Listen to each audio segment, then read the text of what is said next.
Welcome to the conversation with Dr. Mark Chironna. My name is Olivia.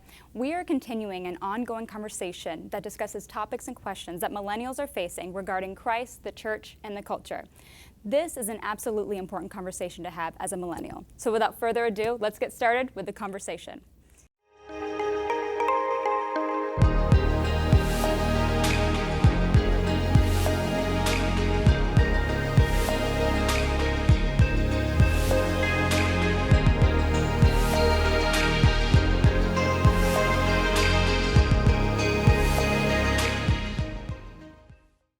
So let's dive right in. So something that I really have been wanting to ask is, so depending on who you're listening to, you're going to get many perspective these days of what the kingdom of God is. And I just kind of remember sitting throughout college, going to chapel services and whatnot, and a lot of what was being taught about the kingdom of God had a lot to do with your purpose in it. And it kind of just felt to me that we were focusing so much on our individual purpose in the kingdom of God. And I was thinking, it must be bigger than that, right? Bigger than my own role. What's the grand scheme of things in the kingdom of God? So, I just kind of want you to share your own perspective and, of course, the biblical perspective of what the kingdom of God is and how should we walk and operate in it in today's age as a millennial or just anyone who's living right now.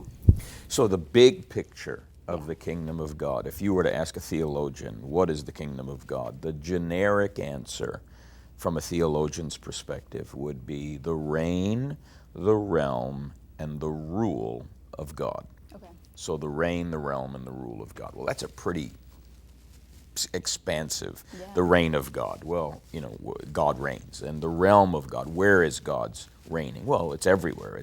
It's ubiquitous. There's no place where God isn't king.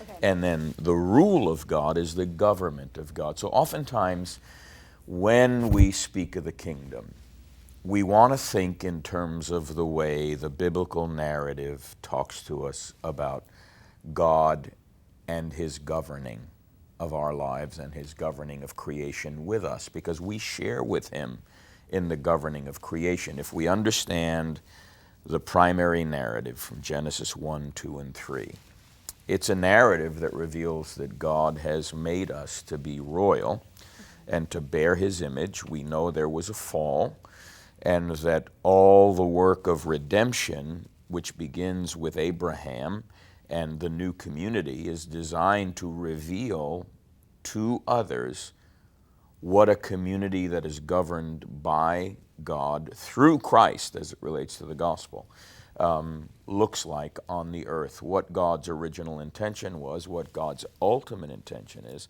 So the kingdom is really the reign, at a personal level, it's the reign, the realm, and the rule of God in our hearts and lives. Thy kingdom come, thy will be done in these earthen vessels as it is in heaven. Now, the church is the ecclesia, God's political body, the called out company, the congregation, the assembly that God calls through Abraham out of darkness into his marvelous light. Abraham is the father of faith. So if we look at the community God began to create, there was a congregation, an assembly in the wilderness under Moses.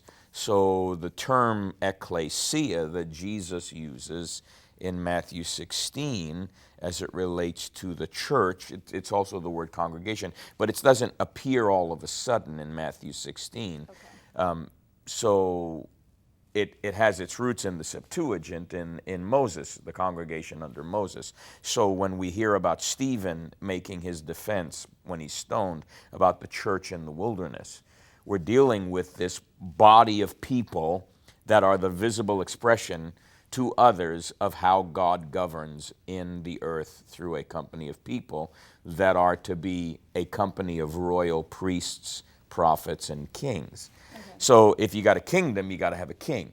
So the question is, who's the king? Well, we know who the king is. It's Jesus. Yeah. And then the question becomes, what does that king require of those who are his subjects? And that is the obedience of faith.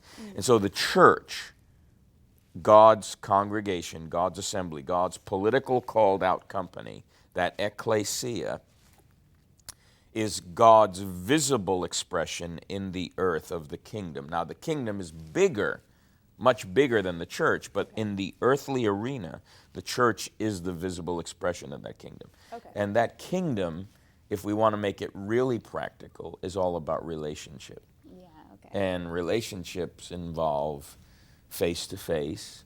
They involve conversations and dialogues and engaging one another and admonishing one another and growing together under the lordship of Christ, who is the King, so that he is king by virtue of not only his work, but by virtue of his essence, who he is, because we are being fashioned into his image and likeness.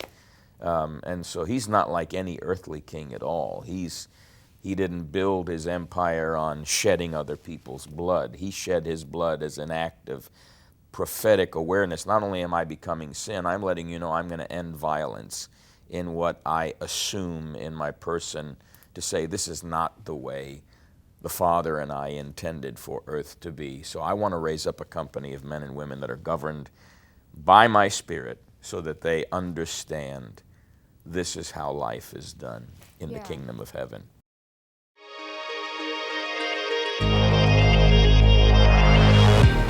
Stay tuned for another segment of Christ, the Church, and the Millennial on The Conversation.